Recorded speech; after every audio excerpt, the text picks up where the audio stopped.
Hey, welcome back to the Closers here. Happy to have you alongside for our Thursday jaunt through your 4 to 6 o'clock time frame. And we've been doing this for a couple of weeks now, and I'm really happy to be doing this with the Missouri Orthopedic Institute. Don't forget about their clinic on Saturday morning. It's from 9 to 10 a.m. over at the MOI building. And they moved it from Friday nights to Saturday mornings because, well, not everything pops up on Friday night like it should on game day. So you got an opportunity on Saturday mornings from 9 to 10 a.m. to get in there for your assessment, x-rays, fully staffed clinic, and if you need a referral, they can get that taken care of for you. Luke Stevens, Dr. Luke Stevens joining us now here on the Closers from Missouri Orthopedic Institute, and you're telling us off the air that you work with Southern Boone, so you've got the Eagles under your wing, as it were, on Friday nights. Yeah, that's correct. Thanks for having me, by the way. So it's a fun team. They're playing really well this year, so I enjoy being able to help. Okay, well, and we're going to talk about Southern Boone tomorrow on our Friday Night Fever Closers Talk because they're one of our featured games. But for you, the whole growing up thing and getting involved in sports medicine, what was the trigger for you?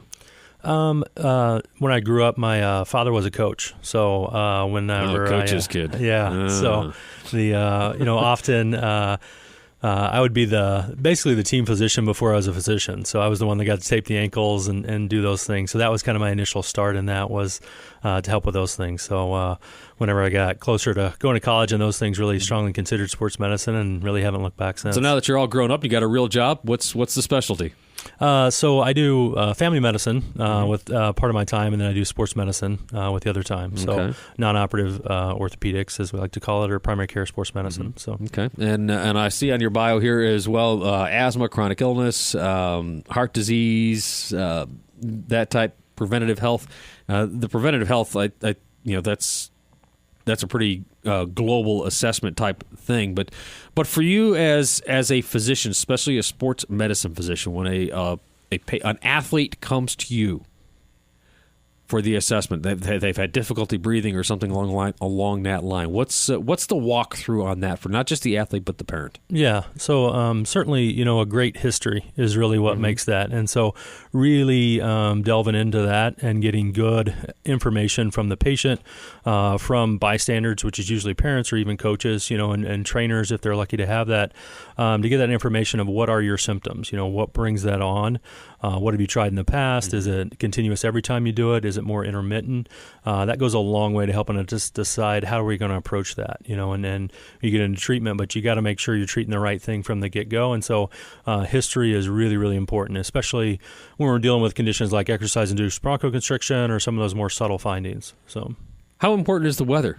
I mean, the weather in Missouri is really wonky. We've always said if you don't like it, wait 5 minutes. It could change. But, you go from hot and humid and loaded with pollen to musty and all the mold spores get released and allergens and then cold. Yeah. So how important is that as far as the assessment in the history? That goes a long way. So again, that's all part of it. You got to consider the environmental factors. And as you mentioned, we go from seasons where there's a ton of pollen, high humidity, really awful conditions that you worry about, heat stroke and other things. And then it seems like the next week you're dealing with a bitter cold, and knowing your athletes, knowing what conditions they play in. The cold is a big trigger for respiratory symptoms. And then also with your athletes that are swimmers, that chlorinated air right above the water is also a big trigger. Yeah. So, that's what we're talking about when we're going with history is you got to get all those elements at play because maybe they only have symptoms when they're run across country, and maybe it's only early in the morning, when it's really cold. Maybe their symptoms are only when they're in the pool, or if the symptoms are there when they're outside of the pool. So that all goes a really long way to try to determine how we're going to approach that to make sure we're treating the right thing. Yeah. My other gig with USA Swimming as the announcer, we always kind of keep an eye on it about the third session. If it starts sounding like a seal enclosure, then we got to start working on the air quality because there's the big, huge buildup of chloramines. Yeah. And with high school athletes, there's so many, and in a lot of these schools, you get young athletes who are asked to fill in big shoes. I mean, the population of some of these smaller schools, you have freshmen and sophomore, their bodies are still changing. So when you take that history, do you see things? I mean, how malleable do those things have to be as you work with growing athletes? Yeah. So, Age comes into factor when you're dealing with your athlete, especially when it's respiratory symptoms, and not always are they consistent. Where it's every time I play basketball, I get symptoms. Every time I play baseball, I get symptoms. And so, especially with the younger athlete, you have to think a little bit more about possibly psychological factors too that can come into play, and sometimes that can exacerbate symptoms, or sometimes they can hide symptoms too. And so sometimes they'll downplay those symptoms, and you really have to pay attention to those subtle hints that they lay out there. And again, getting information from parents, from coaches, it helps to be on the sideline to actually watch the athletes play, to watch them compete. And just that part of it is invaluable when it comes to working with your athletes.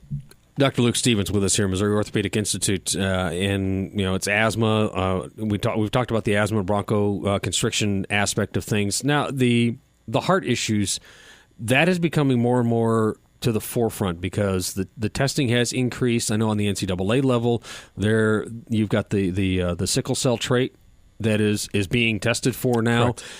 For you on that high school level, what are some of the things that you have to work through, not just designed by and mandated by MSHA, but the things that you're comfortable making sure that I got to make sure that these boxes are checked off? Yeah. So, we do a lot in the area to try to make sure kids get a good history before the season starts. A lot of that is family history. What are their symptoms? Have you ever had issues in the past? We're really looking for those congenital anomalies. We're looking for different conditions that are pathognomonic or problematic for athletes. The bigger question sometimes is what to do when you get into those positive questions, and kind of, how do you direct your athlete? A lot of times we can be down to that last minute, and they're really itching to get into their season, but it's very important that we follow that all the way through, that we get them correctly evaluated, whether that's an EKG, echocardiogram, stress test, whatever needs to be done, so that we can ensure they're safe, and that's what we got to approach it from as a safety standpoint. Sometimes athletes and parents don't always have the patience for that, but it's got to be done, and you got to make sure that you're approaching it from a safety standpoint. So. Yeah, and we get I'll get the question a lot of times. Why do we have, we've got a top level swim meet going on? Why do we have lifeguards? And then you read some of the stories about the portable defibrillators being used at a high level meet because somebody had an issue for stress induced, whether it's asthma or stress induced heart conditions. How can you as a physician diagnose that that's something that's going to happen, or is it literally a bolt out of the blue? Well, that's the hard thing, especially when you're talking about sudden cardiac death. And you absolutely bring up a great point, which is the AEDs, the automated defibrillators, have made a huge difference, probably more than any other aspect out there, is just having access to that. We do Friday night seminar before football season starts to work with our physicians about, what are the important aspects of preparing for those things. And that's the big thing, is just thinking about that every time you're at an event, because even athletes that pass through the best screening that there is out there, and they've done numerous studies on this, are still at risk for that. And so you can never go to sleep on that fact. You must always be prepared for that. When we're working with our younger physicians, as they start to get on the sidelines and those things, the first question every time you show up to an event is, where is your AED? You've got to identify where that is in case that happens. You've got to be thinking about that from the moment you walk into an event till the moment that you leave. Because if you're not prepared for that, that can lead to wasted time, and that can be disastrous in those situations. And folks will see, you walk through, I don't care what school you walk through anymore, they're there. You see them. And this is a weird question, but I'm going to go ahead and ask it anyway, because a lot of people look at it and go, well, okay, but there it is in the box. Prior to a football game, do you take it out of the box and bring it down to the field level with you? So, every event that we go to, we always ask that question, where is it? And right. I ask every time that I'm there, and I feel like it's a silly question, but I got to know where it is, because that should not be the question that comes to my mind when I'm dealing with that athlete, is where is it? And it's easy, those situations to tell somebody to do something, go find me that AED. It's much better to say, go to the concession stand and get me the AED, and that takes any doubt out of that. And people want to help in that situation, but to give them a direct order is so much better for everybody involved. And so if I know that's where it is, we're going to get that. We're going to get that applied, and those devices work great, but you got to have them to use them. And that's the big thing. So, and we are thankful that so many schools have those now. It's literally a life-saving device, and it's just fantastic. So, Dr. Luke Stevens with us here, Missouri Orthopedic Institute, in our regular Thursday session. All right, so let's back it up just a little bit, because we really don't want to get to the AED aspect of things, because that's not a whole lot of fun.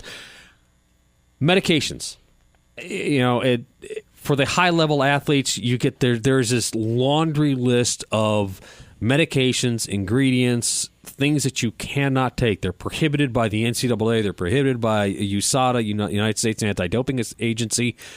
All these prohibitions. How do you, as a physician, work through with the athlete and the parent that, okay, we can do this, or these you can't do? How do you work your way through that maze of everything to make sure that the athlete remains eligible to compete? Yeah, it's a great question. It's a very important question. And working with college athletes in the past, I just learned you must ask, you must know, and you must flat out ask. Okay, what medications are you taking? Usually not, what's your list of medications? What medications are you taking? Okay, let's write those down. Let's figure out what those are. What supplements are you taking? Okay, let's write those down. Let's figure those out. It's not good enough to say, well, I'm taking a supplement. No, I got to know what it is. I got to know what that is, because sometimes those supplements are what they say to be, and sometimes they're not. And you can't assume that what's labeled on them is actually what they are.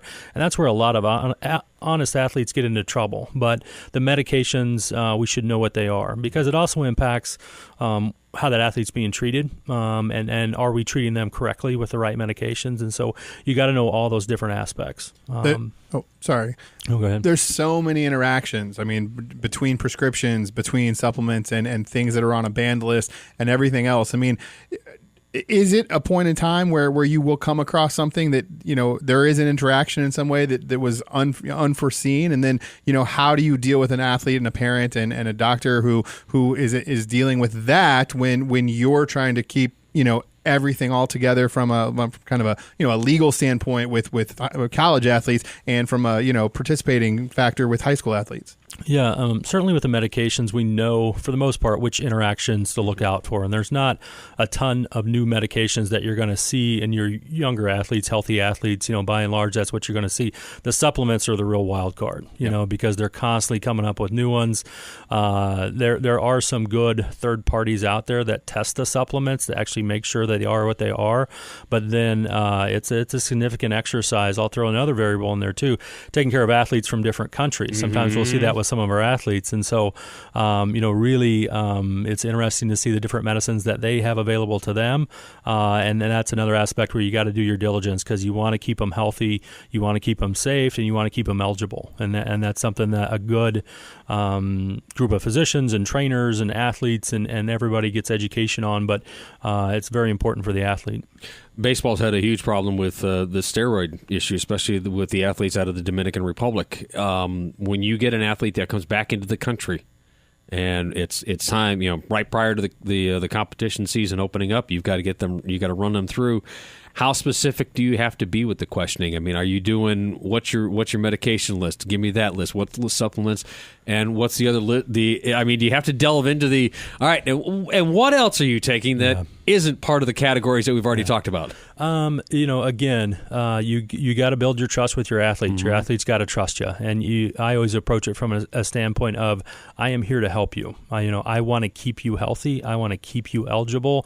I got to know what's going in your body. You know what I mean? And athletes want to be eligible. They want to be healthy. But I got to see the bottles. It's not good enough to know that I think I'm taking X, Y, and Z. I got to know what it is, because sometimes they do end up with a positive test on something they hadn't planned on taking. That does legitimately happen in sports. I know there's a lot of wink, wink, nod, nod when that happens to professional athletes. Oh, man, I had a plate full of tainted beef when I was in Mexico. Yeah. But, at the college level, they legitimately, for the most part, really, and I would tell you, all the athletes I've worked with, they legitimately want to be eligible. They want to do the right thing. So, but I tell them, let me help you. Let me see those bottles. Let me see what you're taking. That way I can check it as best as I can to know that it's safe. And a lot of times, if there's any question, especially with a supplement, it's not worth it. It's just not worth taking those. Their benefit is of minimal consequence when it comes to staying eligible. So. Dr. Luke Stevens with us here, Missouri Orthopedic Institute. You can actually find him up and down the sidelines beginning tomorrow night as he's the team physician for Southern Boone County. Good luck to the Eagles tomorrow night. Most difficult part for you as a sports medicine physician, what have you found to be the most difficult aspect of your job? There's many different aspects to that question. So I think, the big thing is when you're working at events, you got to stay objective, and it's tough, especially when you've been invested into a team and you want to see them do well, and you've been maybe getting an athlete back, but you got to stay objective and you got to make sure that you're being mindful of your surroundings and those things. And so sometimes that's tough because especially when you grow up being an athlete and those days have long since passed for me. But it's one of those things where for a lot of us, it's one of those things where you want to see them do well, but you gotta taper your emotions. You got to keep that in check, and that's tough when you're naturally in that environment and you want to see them do well. But for the safety of the athlete, for the healthy athlete, you gotta stay objective, and I think that's probably the hardest thing for me. So that was the difficult question. Here's the easy one. Maybe it's easy. I don't know. What's the most rewarding part? Just working with the athletes. I mean, they absolutely are just a fun bunch to work with. They're so motivated. They spend so much time in what they do, and just to see their dedication, their time spent in their trade, it's just really awesome. And so athletes are some of the easiest and some of the hardest to work with, but that's the aspect that's most rewarding, is to see them do what they do at such a high level. It's just awesome. Well, and Southern Boone tomorrow night will be on the road as they head down to the lake area to take on Osage. Good luck to the Eagles tomorrow night. Good luck to you. Safe travels. Yep. And Doctor, thank you. I really do appreciate you taking the time out to be with us here today. Yeah, thanks for having me. Hey, you are very welcome. That is Dr. Luke Stevens, Missouri Orthopedic Institute, especially family medicine, sports medicine. And if you missed it today, check it out on the podcast later on at KFRU.com, KLIK1240.com. We'll be right back. It's The Closers. Be part of the show now. 800-229-5378. News Talk 1240 KLIK and News Talk 1400 KFRU.